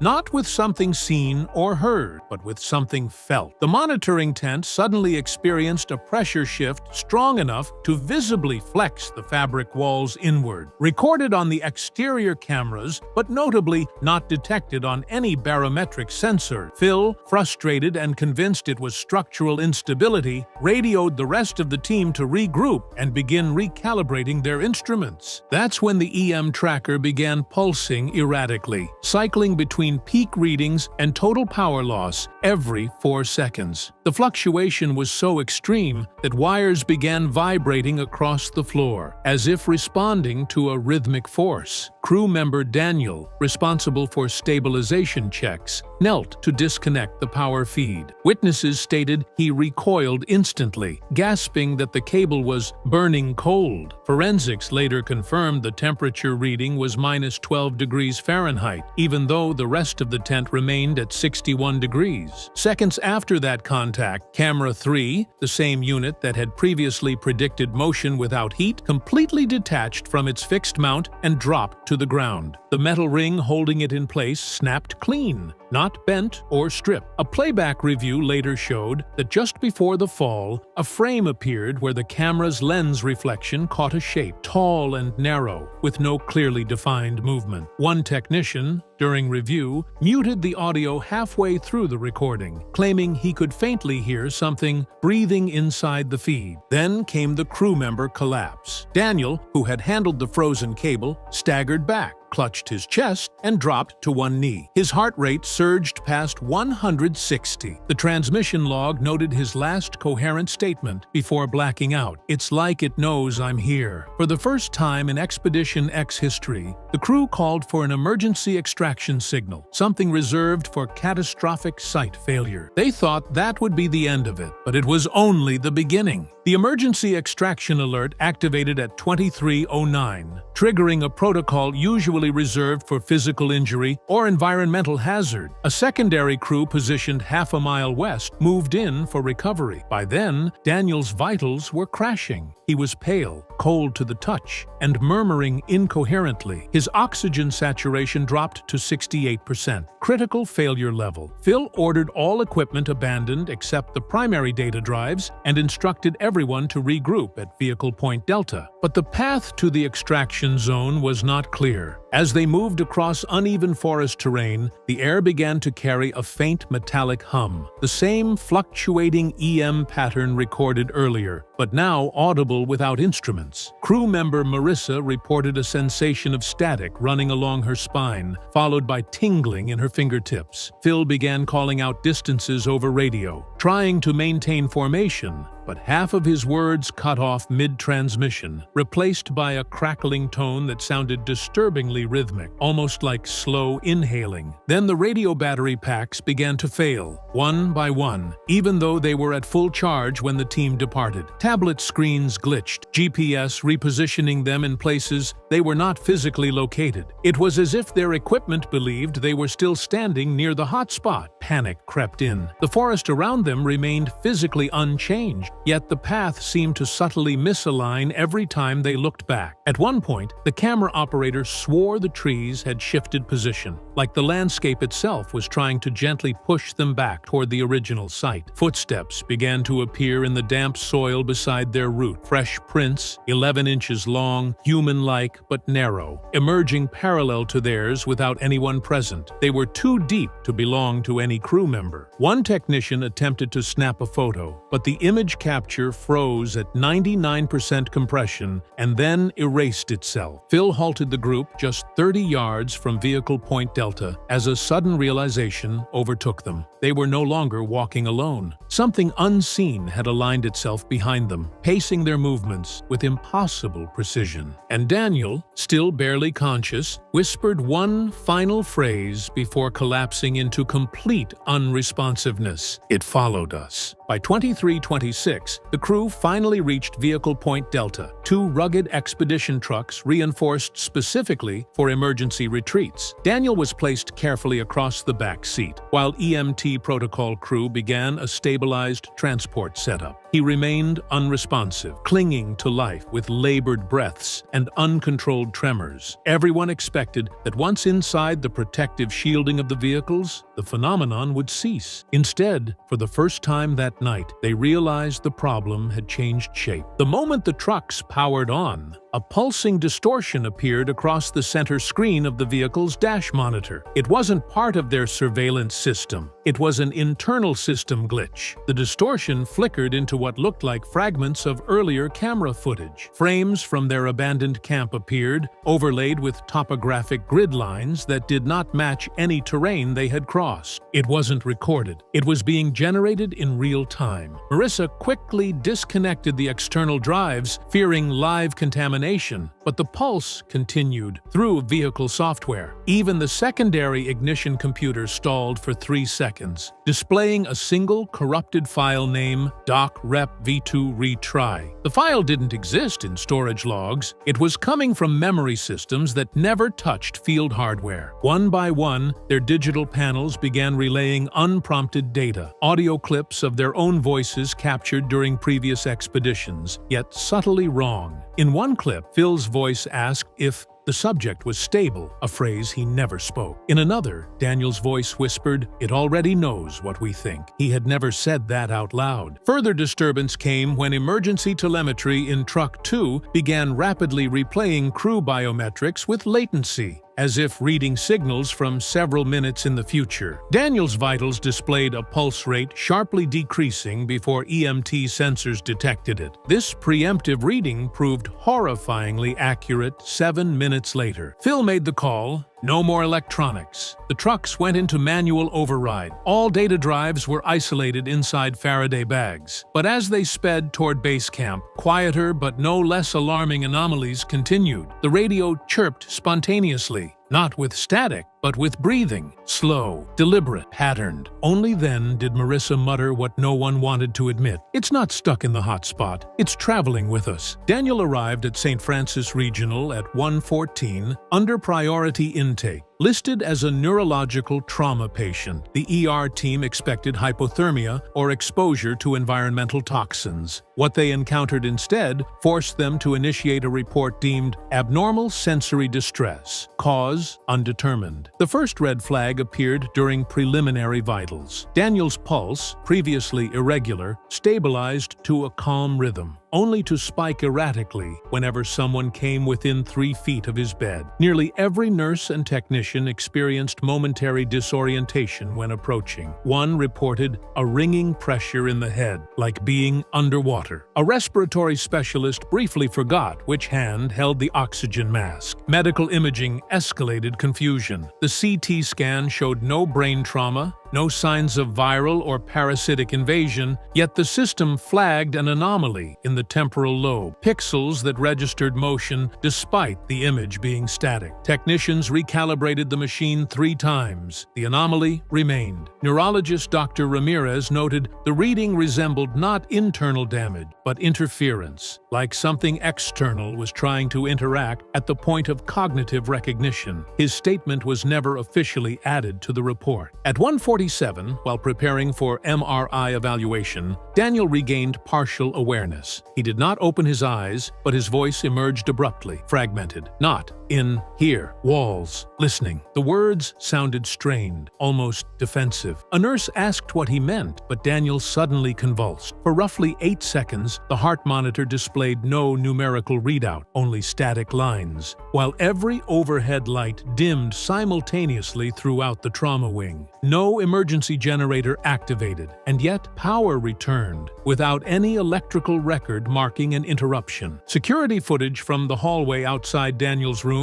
captured staff reacting to the dimming lights. But inside the room, the camera feed cut out for exactly 81 frames. When playback realigned, Daniel's bed had shifted 3 inches toward the wall. His limbs remained positioned as before, with no detectable movement in between. That was when hospital staff asked Expedition X members if they had encountered electromagnetic exposure. Phil hesitated before answering. No, he said. It wasn't the environment. It was following him. Once Daniel was stabilized under observation, producers instructed the Expedition X team to pull all field files from the last 48 hours for internal review. The mandate was quiet and urgent. No calls, no email trails. Jessica and Phil locked themselves in the on-site production vault to begin examining the raw data, with Josh Gates phoning in from a separate location. The objective was simple: isolate anything that suggested liability or negligence. But as they initiated footage transfer onto a secure system with no external network access, the first indication something had gone wrong appeared. Despite the drive being formatted 20 minutes earlier, a time-stamped folder labeled Repeat 0719 was already present. Phil swore he hadn't copied anything yet. Inside the folder were fragments of recorded audio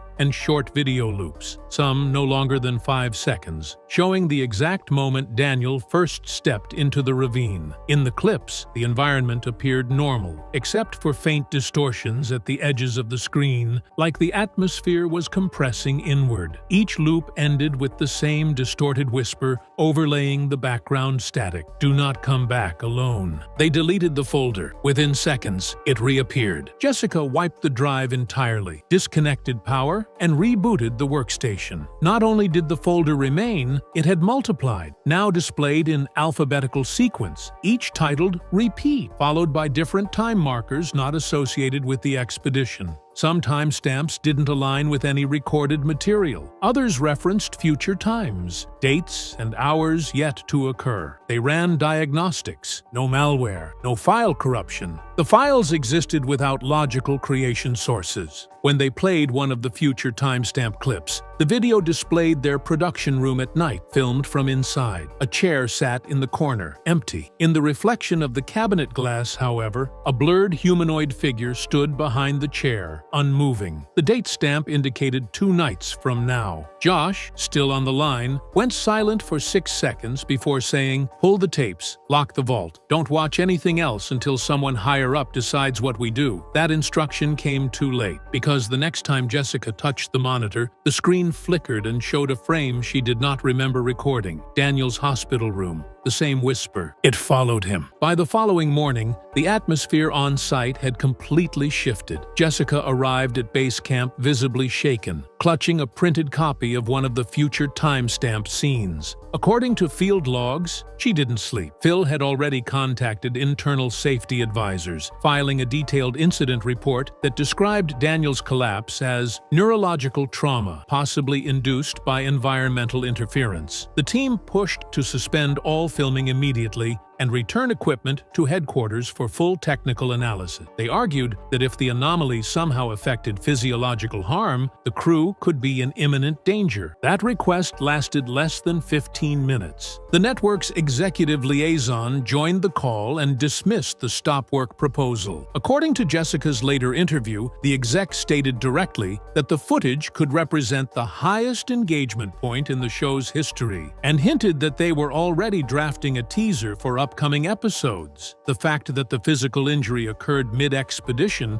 only made the episode more compelling. Phil immediately objected, reminding them that Daniel was under medical care and might face lasting cognitive damage. The response? "You're being emotional. This is the risk of immersive investigation. Audiences understand that." The team was furious. Josh Gates, patched into the call from Los Angeles, reportedly went silent for several moments before firmly repeating the request to halt the expedition entirely. The network escalated instead, citing contractual obligations and insurance coverage, and instructed them to complete the last 3 field segments before withdrawal. They even assigned a remote marketing representative to begin condensing the hospital incident into potential promotional cuts, ignoring objections from medical staff. Jessica later admitted the most chilling part wasn't the exec's decision. It was the slight audio glitch that occurred right after the call ended. The power flickered inside the production tent. Every camera indicator light turned red for 3 seconds, as if they all started recording simultaneously, unprompted. When techs tried to review that moment later, no cameras registered having captured anything at all. That's when Phil quietly said, "It knows we're still here." And nobody disagreed. Daniel remained unresponsive for nearly 12 hours after being airlifted to a temporary treatment facility outside the forest zone. Medical tests failed to show signs of concussion, infection, or seizure. His vitals were stable, yet he wouldn't wake. It wasn't until late afternoon, just as the team packed gear to leave, that he suddenly opened his eyes. He didn't seem confused or disoriented, but disturbingly calm. According to Jessica, the room temperature dropped the moment he looked at her. He didn't recognize anyone else in the tent, not even the paramedics. He whispered something so faint she had to lean close to hear it. "It watched me fall, then waited to see who would come help." His voice sounded normal, but the words didn't. Jessica stepped back instinctively. Phil asked him what he meant, but Daniel only continued, "It's figuring out who's the next one." Then he stared past them. Not at a wall, not at ceiling, but at an empty corner of the tent where nothing stood. He began smiling, small at first, then unnaturally wide, as if trying to imitate the expression rather than showing real emotion. Moments later, alarms sounded throughout the medical tent. Every monitor attached to him displayed rapid spikes, not dangerous, but synchronized, as if responding to an external pattern rather than his physical state. The lights flickered once, twice, then power cut entirely for exactly 11 seconds. When it came back, Daniel had closed his eyes. He wasn't unconscious. He was sleeping peacefully, as if nothing happened. Within the hour, production leadership ordered a site-wide withdrawal. Not a pause, not a health and safety hold, an immediate evacuation.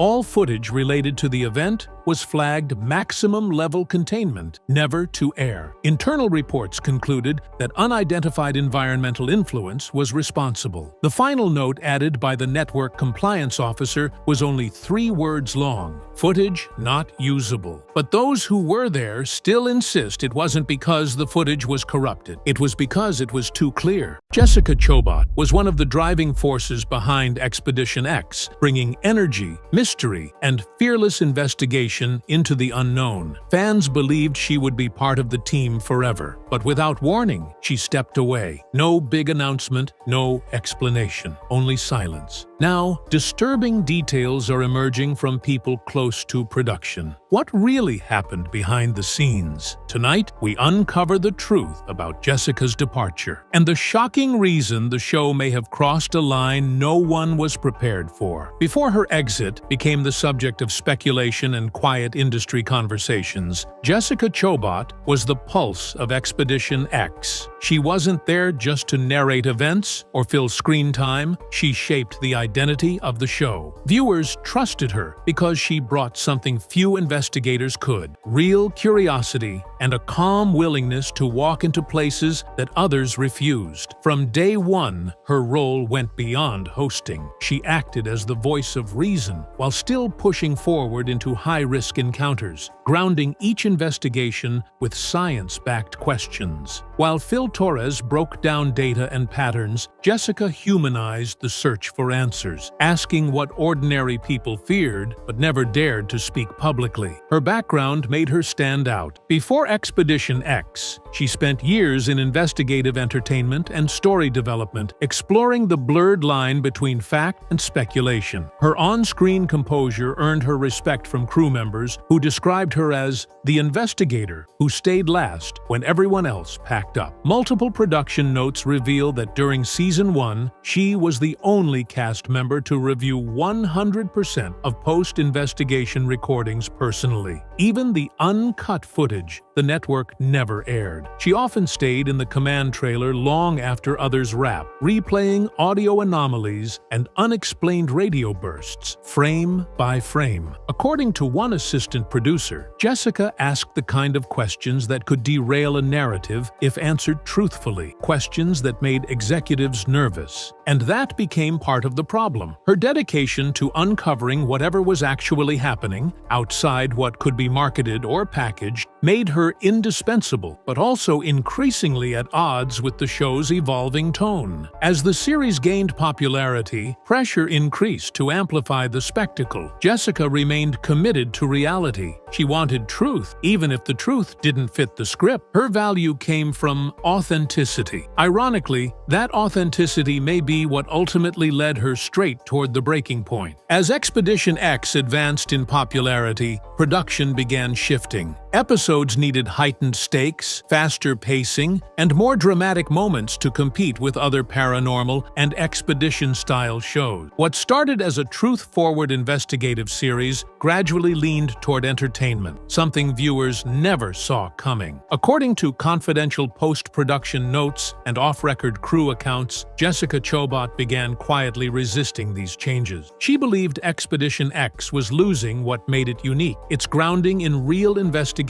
over exaggerated spectacle. Behind the cameras, conversations reportedly grew tense. Producers pushed for more reaction-based footage, while Jessica pushed back, arguing that authentic reactions shouldn't be manufactured. According to a crew member present during the Season 3 strategy meetings, Jessica flatly refused to reenact moments that did not occur naturally during filming. She is quoted saying, "If we start pretending, we're not exploring anymore. We're just performing." As ratings pressure grew, so did the distance between what she felt was right and what executives wanted delivered. Even field operations were affected. Multiple crew members confirmed that in certain high-risk investigations, Jessica questioned why the team was being pushed deeper or staying longer solely for potential dramatic payoff. She expressed concerns about safety standards being adjusted for screen tension. One field tech later disclosed she was the only one who stopped and asked whether we should go in. not just whether we could. That didn't sit well with people focused on the numbers rather than survival. Rumors began circulating that something more was bothering her. She would appear completely calm on camera, but off-screen became noticeably withdrawn before episodes involving intense or questionable investigative setup. She developed a habit of reviewing every safety protocol herself, often rechecking equipment without prompting. One crew member described it as someone preparing not just for an investigation, but for impact. The tension escalated when Jessica began raising direct concerns during executive review calls. She insisted that several anomalies shown publicly were misleading due to selective editing. The more she spoke up, the more isolated she became within the leadership structure. This wasn't just creative disagreement, it was the start of a revelation she was never supposed to share. According to multiple insider accounts, the breaking point began during the filming of an episode deep in the Pacific Northwest, one that was never aired in its original form. The team had traveled to investigate reported hauntings and electromagnetic disturbances linked to abandoned Cold War-era tunnels. The location had a history of structural collapses and unstable power sources, but executives reportedly pushed for extended filming after initial readings failed to produce dramatic results. Jessica argued strongly against pushing the team deeper, citing physical danger and lack of emergency support. Her concerns were dismissed as overly cautious. That night, the monitoring equipment began registering extreme magnetic fluctuation. Unlike previous investigations, these readings didn't match typical geological interference.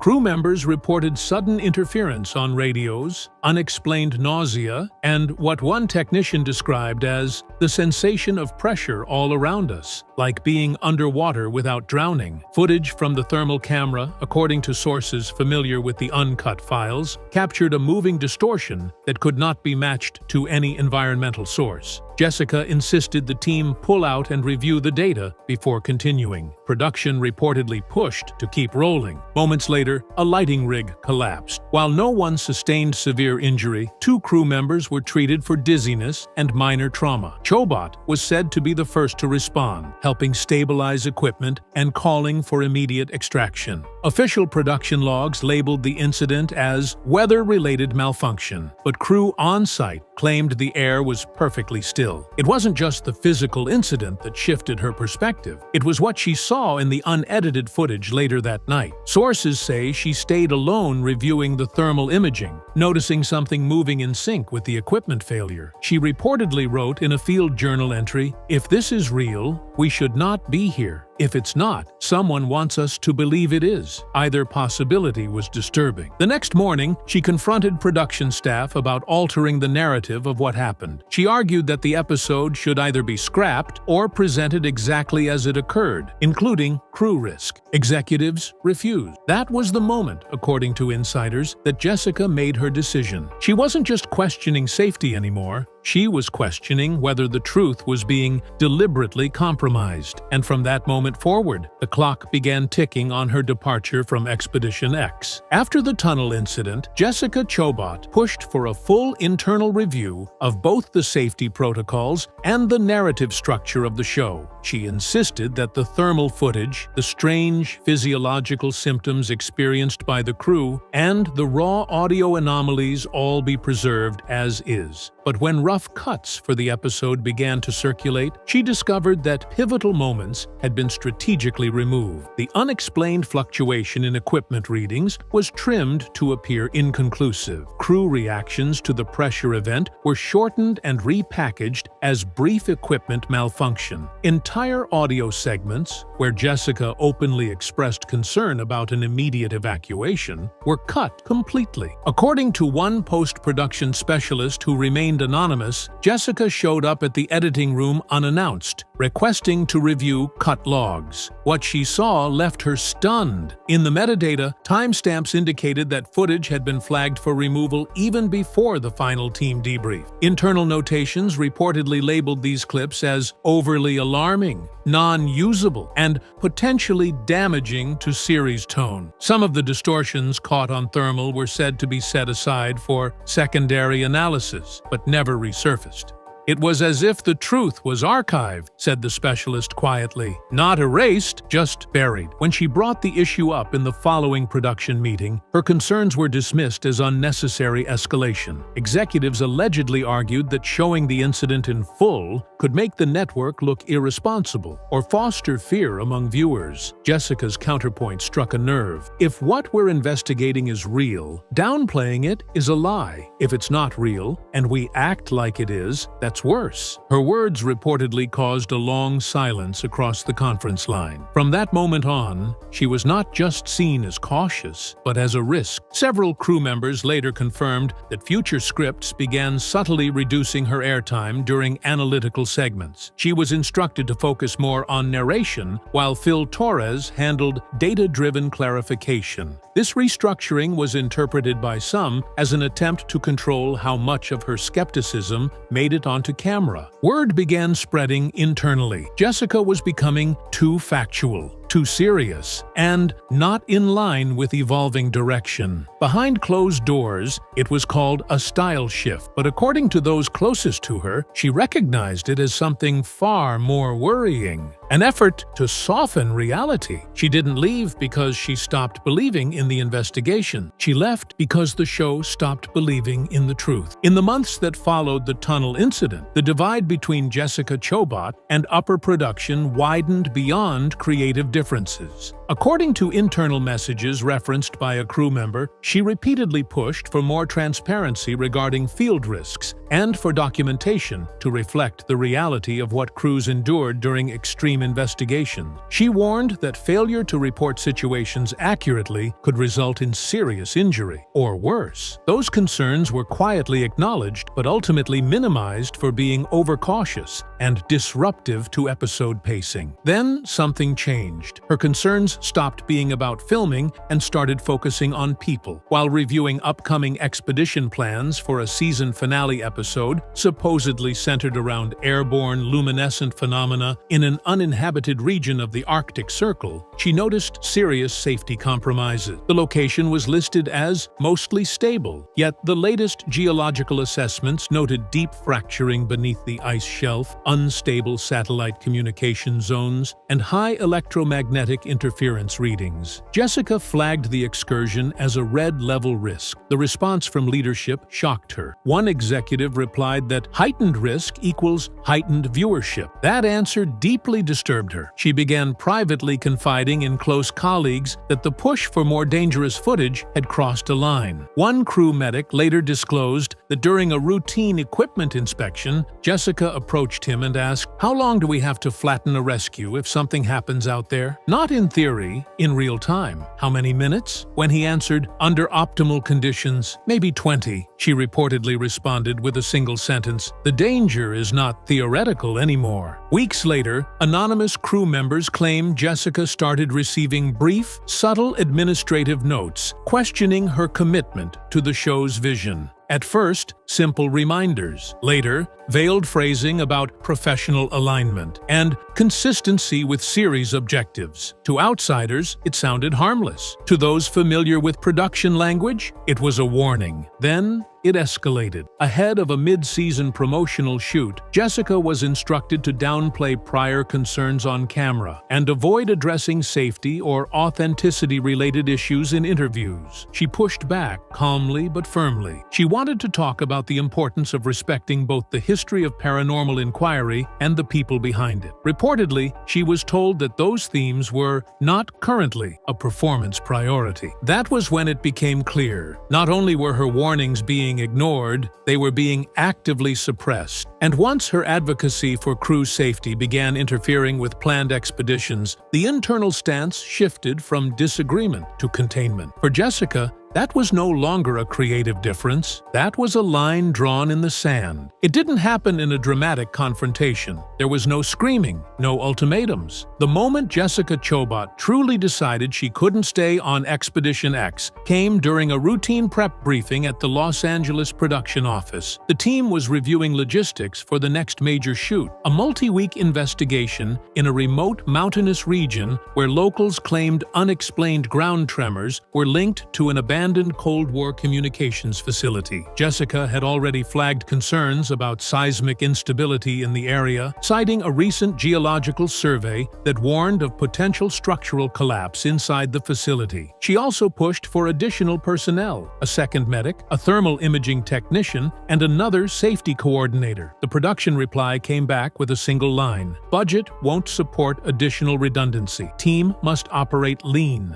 During the briefing, one producer suggested using drones and remote cameras to avoid unnecessary entry into dangerous areas. Jessica agreed. But then another senior figure shut it down in front of everyone, saying, "It won't cut well for episode energy. We need real human proximity to the activity." Those in the room described that the air went still. Jessica didn't argue. She simply stared across the table for a moment, then slowly leaned forward and asked, "At what point does energy outweigh survival?" According to an insider, no one responded. Later that night, Jessica returned to her hotel and began quietly organizing essential files: early treatment documents, unreleased field reports, private notes from key investigations. She left a message for a high-level network liaison expressing her decision to pause involvement pending a full review of safety protocol and content approach. 2 days later, during an informal call, she made it official: she would step away from filming. She didn't give a dramatic speech. She simply said she could no longer stand behind an environment where verification and risk calculation were seen as obstacles rather than necessities. That call wasn't widely publicized, but internally, it landed like a seismic shift. Some crew members reportedly cried. Others, who had quietly raised similar concerns but felt powerless, described it as the moment someone finally stood up. A production assistant later recalled Jessica telling him, "There's bravery in chasing answers, but there's also bravery in refusing to ignore consequences." Shortly after, Jessica's departure was labeled a creative transition in public statements. But those who were there know better. She didn't walk away because she lost interest. She walked away because the mission changed. And the part of that mission she believed in, truth, caution, respect for forces we don't fully understand, was no longer driving the show's direction. Jessica Chobot didn't speak publicly right away. When her departure was first announced, headlines framed it as a career reprioritization or a shift toward new media ventures. The official press line said she was focusing on creative development, but people who worked alongside her say that behind the silence was something heavier, something she struggled with long after stepping away. It wasn't the physical risks alone that pushed her out. It was the direction investigations were taking and how far the production was increasingly willing to go to capture something, even when there was nothing left to capture safely. According to one editor who worked on late-season episodes, Jessica began pushing back against what she called pattern forcing. She noticed that sometimes, when field data didn't support the narrative the team expected, conversations would subtly shift toward filming more speculation than verification. She reportedly told a producer, "We are not supposed to create mystery. We are supposed to explore it." The response she got wasn't hostile, but it wasn't supportive either. It was neutral. The audience wants closure. In private, she described frustration with how post-production occasionally reshaped events. Instances where equipment malfunction was labeled as unexplained force. A night where wind rattled a door frame, but was edited to seem like intentional movement. Nothing fabricated outright, but just enough assisted ambiguity, as one crew member put it, to make the episode lean toward suspense over science. What troubled Jessica most wasn't dishonesty, it was the momentum behind it. Ratings pressure led decision-makers to push the boundaries of what qualified as evidence. In one internal review meeting, she questioned whether they were truly documenting phenomena or unintentionally dramatizing fear. The room reportedly went quiet before someone said, "It depends how you define documentation." That moment stuck with her, because to her, the definition hadn't changed. Following this, Jessica began consulting outside experts privately to confirm whether her observations aligned with responsible investigative practice. The consensus was clear. If If hesitation exists due to ethics or safety, pause. Otherwise, you're not investigating, you're simply producing. That was the point she couldn't ignore. It wasn't that things got too strange, it was that things stopped being strange for the right reasons. She didn't leave because she was afraid of the unknown. She left because she was afraid of what would happen if they pretended to know more than they did. For months after leaving Expedition X, Jessica Chobot remained quiet. She didn't want her departure to ignite controversy or damage the show's legacy. She respected her colleagues, acknowledged the skill behind the production, and believed many people involved still cared about doing things right. But as rumors began circulating, claims that she'd left due to drama, arguments, or losing interest, she agreed to privately address a small group of industry insiders. What she revealed was simple, calm, and unsettling. She explained that there was a moment during one of their final shoots, a nighttime investigation in a structurally compromised mining complex, when camera operators were positioning inside a corridor that local experts had red-flagged due to collapse risk. She requested the team regroup outside until daylight. Instead, executives pushed to get just a few usable shots. While nothing catastrophic happened, a large sheet of metal dropped from overhead support minutes later, narrowly missing a crew member by less than 3 feet. She described the sound as the wake-up call I had been ignoring. It wasn't paranormal that nearly caused harm, it was negligence. She didn't name names. She didn't accuse anyone directly, but she made it very clear. Excellence in exploration cannot exist without responsibility. And when that responsibility is traded for shock value, even subtlety, the mission dilutes into spectacle. Her closing statement reportedly stunned the room. We don't chase answers to create fear. We chase answers because fear is often the first sign there's something worth understanding. Since then, insiders say Jessica has been quietly consulting on responsible production guidelines for high-risk nonfiction programming. She hasn't ruled out returning to TV, but only if the format prioritizes reality over dramatization, safety over spectacle, and truth over trend. She isn't exposing Expedition X to tear it down. She's reminding future explorers what happens when the mystery becomes more important than the people chasing it. And that, according to those closest to the show, is the real reason Jessica Chobot walked away.